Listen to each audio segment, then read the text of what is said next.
On tonight's No Things Considered, Jared Kushner finally speaks, Anthony Scaramucci gives Jake Tapper to business, and CBS Sunday Morning gets cancerous. And now here's your host, Tim Young. Welcome to No Things Considered. My name is Tim Young, and we got a lot to get to today. Let's get right into it. First of all, Nicolas Cage went to Kazakhstan, and I didn't want to really talk about it, but there's just this picture, and he looks like a nut. That's it. Look at that. He looks dumb. Next up, sometimes we just do things because they look dumb. That's fine. Jared Kushner had a press conference in front of the White House today talking about his relationship with Russia and how there's no collusion. Shocker. The best part of the entire press conference, though, which was about 3 minutes, was when he was blaming Hillary for her loss and Donald Trump won the win. Donald Trump had a better message and ran a smarter campaign, and that is why he won. Suggesting otherwise ridicules those who voted for him. Does his hair move? His hair doesn't move. Jared Kushner's hair does not move, ladies and gentlemen. It's just one of those things. Yeah, spoiler alert. There's no collusion between the White House and Russia. But that story just never, ever goes away. Here's a story that actually didn't even make the mainstream media. The Daily Caller breaking this one yesterday. Debbie Wasserman Schultz's IT staff busted. Daily Caller exclusively dropping this story. They had apparently stolen some hard drives from official equipment from Congress, and they had banged them up. So obviously there's some sort of illegal activity going on there. But don't ask Debbie that a couple of months ago when she got on Capitol Hill Police about them having these hard drives and actually doing the investigation. Do you remember that? I do. Here's the video. Under my understanding, the Capitol Police is not able to confiscate members' equipment when the member is not under investigation. It is their equipment, and it's supposed to be returned. Well, I think there's extenuating circumstances in this case. No, it doesn't stop there, guys. She actually goes on to threaten Capitol Hill Police, and we'll take a look at this right now. Good thing she didn't threaten the people that actually protect her every single day. And that didn't come back and bite her. I think you're violating the rules when you conduct your business that way, and should expect that there would be consequences. Oh, that's right. See, that would have some serious consequences, like her staffers going to jail because the police were on to her. How about that? Couldn't happen to a nicer person. Speaking of not nice people, Fergus Bealey, this guy, you may not have heard of him before today, but he was the producer of Planet Earth, this kind of Discovery Channel, fancy, high-def animal thing. Some interesting stuff with him this weekend, a little thing called Road Rage, thanks to our friends at World Star Hip Hop.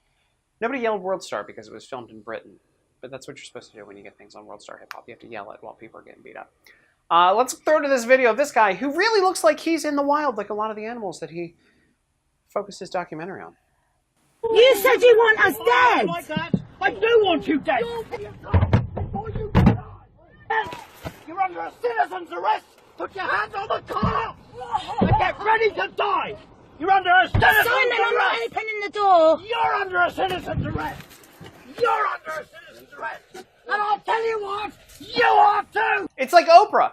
You get a citizen's arrest, and you get a citizen's arrest, and you get a citizen's arrest. By the way, I don't think he knows what citizen's arrest means. I don't know. It's now for my favorite segment every Monday. You should have just gone to church. On CNN's State of the Union, Anthony Scaramucci made his national television debut with our friend Jake Tapper. And oh boy, did it get heated and very Italian. So you come to the White House at a time when President Trump has historically low approval ratings. He's signed into law 0 major pieces of legislation. Healthcare is on life support. Multiple investigations are underway. I guess the big question is President Trump facing a communications problem, or is it a substance problem? Did you leave anything out? I mean, you were doing pretty well there. Is that all you got, Tapper, huh? You want to tell Anthony something else? You going to talk to my face? I love this guy. I love this guy. This is going to be the most fun we've had with a White House comms director in a very, very long time. It keeps going. The party on CNN State of the Union here. It's never been more fun, other than when Gorka's been on. And by the way, tomorrow I'm going to have a meeting with the communications staff and say, hey, I don't like these leaks. And so we're going to stop the leaks. And if we don't stop the leaks, I'm going to stop you. It's just really that simple. And by the way, tomorrow, I'm going down to the White House. I'm going to tell them this. I'm going to tell them, you don't stop the leaks, I'm going to stop your face. Actually, it reminds me, guys, that was actually the coolest threat, I think, of the whole thing that he dropped. Actually, the only threat that he dropped the whole thing All you have to do to fix this, to really get the good vibe of how the White House is going to be run now, make it black and white and throw in the Godfather thing, which we do right now. By the way, tomorrow I'm going to have a meeting with the communications staff and say, hey, I don't like these leaks. And so we're going to stop the leaks. And if we don't stop the leaks, I'm going to stop you. It's just really that simple. I'm going to stop you. It's just really that simple. Here's the thing. You leaking something, I'll stop your mouth. Don't make Anthony come down to your office, huh? I love it. This is going to be so great. I want him and Gorka on every CNN show forever. I would watch CNN. I would stop making the interns watch CNN. I would watch CNN. It keeps going. He was on for 26 minutes. Somebody said to me yesterday, I won't tell you who, that if the Russians actually hacked this situation and spilled out those emails, you would have never seen it. You would have never had any evidence of them. Hey, somebody told me yesterday, somebody told me something about these emails. We wouldn't know if Russia was involved. Now, get this. Jake Tapper goes down the wrong road here because he asks who the person is. Spoiler alert. It's the boss. I don't know who this anonymous person is that said that if the Russians had actually done it, we wouldn't have been able to detect it. But it is the unanimous. How about it was the president, Jake? Okay, it's the consensus of the intelligence community. He called me from Air Force One. Yeah. Hey, who was it, huh? You want to know who it was? It was the President of the United States. He calls me from Air Force One. You get a call from Air Force One? Nah. You know who does? Old Tony. Tony gets calls from Air Force One. President of the United States called him. President Trump is contradicting it, and you're siding with President Trump. Well, I didn't say that I was siding with President Trump. He hasn't made the decision yet to sign that bill one way or the other. And so when he makes that decision, I will 100% side with him because I'm his communications director and I'm his advocate on a show like this. So I want you to follow that line of questioning for a second from Jake Tapper, because what he's actually asking him is, wait, you're gonna back up what the president says? This is the president's communications director. That's his job to back up what the president. It's his job to communicate what the president wants him to say. This is where the media is now. Like, wait, new comms director who's in here to represent the White House. You're actually going to represent the White House? You guys that is not even a smart question. Last time I checked, the way the founding fathers put the Constitution together, they made one person the commander-in-chief. It happens to be President Donald J. Trump. He'll make that decision when he makes it, and then I'll come back on the show and I'll explain it to you, and I'll explain to you why he made the decision that way. I really want Anthony Scaramucci to just read the Constitution. I think him reading the Constitution, like on a bad day, him reading the Constitution, coming out to like let the media know. I think guys, this is a good. Hey, White House, I know you guys are watching. I want Anthony Scaramucci to read the Constitution. Right here, we'll read it together. I'll hand it. We can just go through it right on the show. It'd be a great time because I want him. It just would be so funny. Classic. Oh, next. While all agree the U.S. president has the complete power to pardon, why think of that when only crime so far is leaks against U.S. fake news? Anthony, who's the president thinking about pardoning? Well, he doesn't. You just read the tweet again. You want to go over the tweet one more time? Because I'm a pretty good proofreader. He's basically saying he doesn't have to pardon anybody. That's what he's saying. So far, he said. I'll read the tweet again. Let's read it again. I'll read it again. Hey, you reading the same tweet I am? You want to read it again? You want to read that tweet again to me, huh? Huh?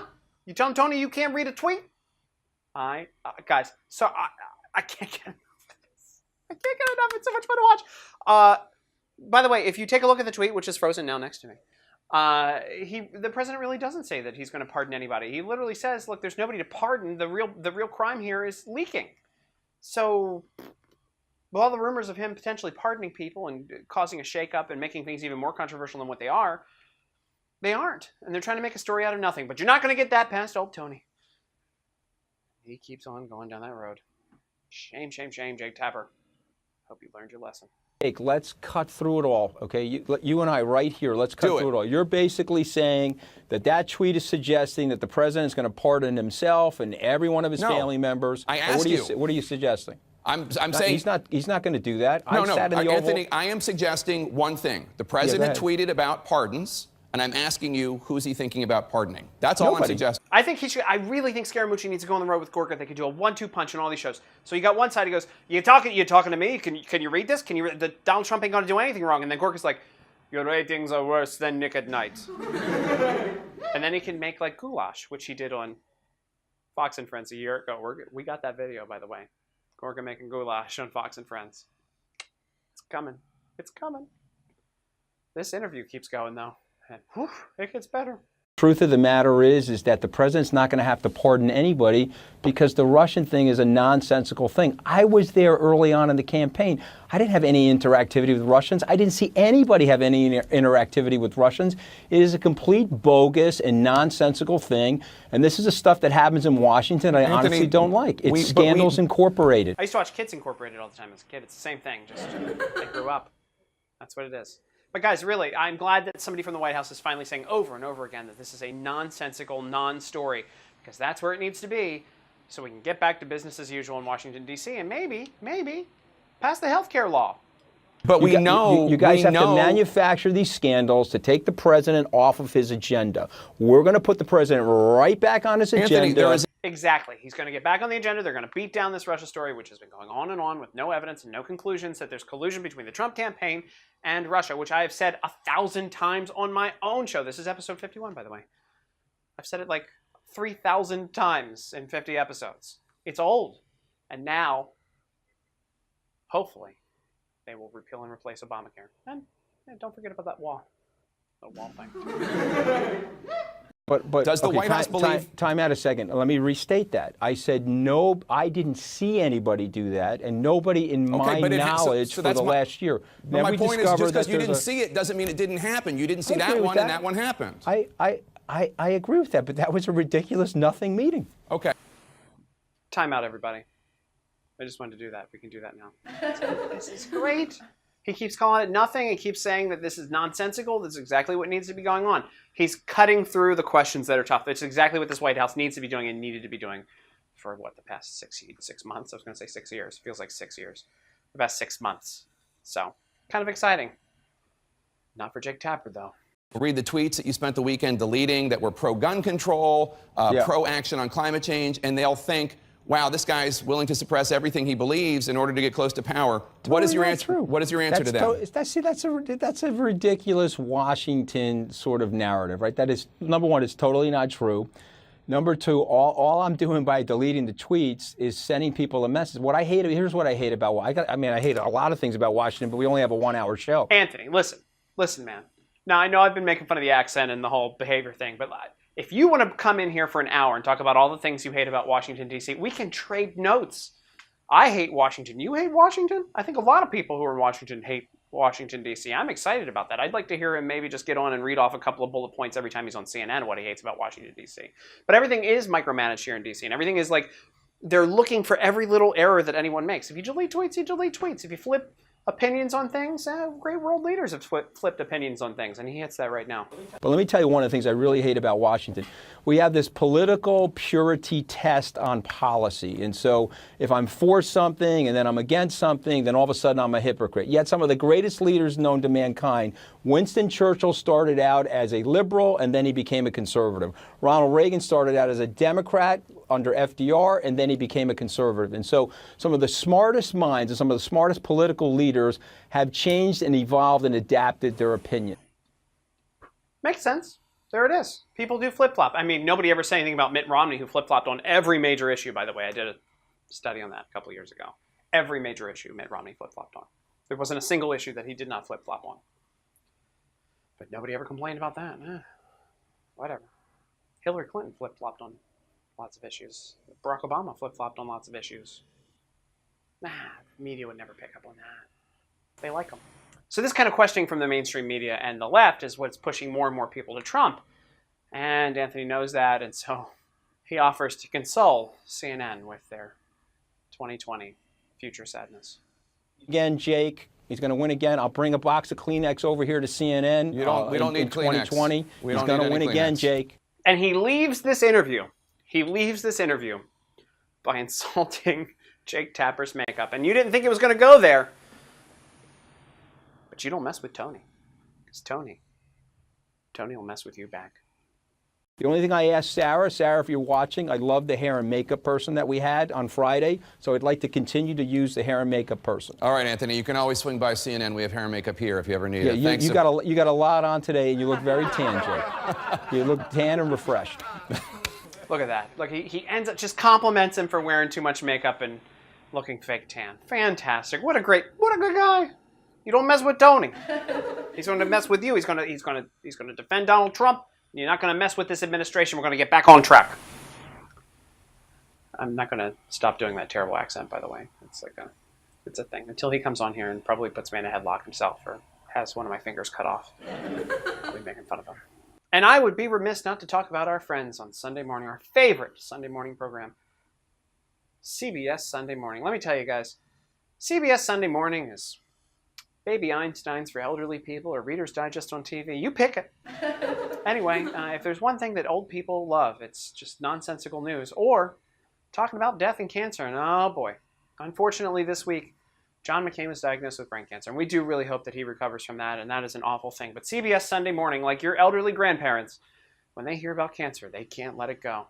The segments on this week's show were a baby who has cancer, a dog who has cancer, curing HPV, which causes cancer, I kid you not, and Sheryl Crow, who recovered from cancer. Oh, and a national park. CBS Sunday Morning. When your executive producer is 98 years old and wakes up at 4 a.m. for breakfast on Saturday, and this is all they can come up with is cancer talk and figuring out where they're going to sit at bingo that night. That's what you come up with. Anyway, guys, that's it for No Things Considered tonight. We're here every night of the week, 7:30 p.m. Eastern Standard Time on the Daily Caller Facebook page. For more breaking news, go to dailycaller.com, dailycallernewsfoundation.org. Scroll down on this very page. Click that like button, click that heart button, click that happy button. Share the love and share this fantastic box with my face in it. I will see you tomorrow, 7:30 p.m. Eastern Standard Time. No Things Considered. I'm paranoid about cancer now. I'm paranoid about cancer. That CBS Sunday Morning was too much.